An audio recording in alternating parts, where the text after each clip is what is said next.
На Украине фраза «кошелек или жизнь» работает не только на Хэллоуин. Смотрим.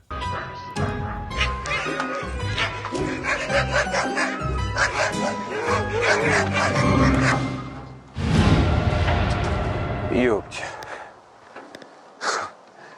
Що там? Хаманець чи життя?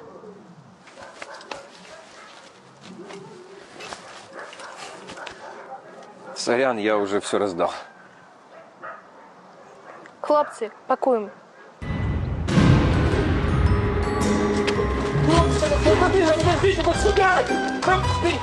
Мы же братья, ну ты...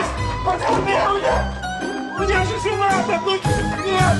Откупиться от ТЦК можно минимум за 500 евро. В моменте, сразу.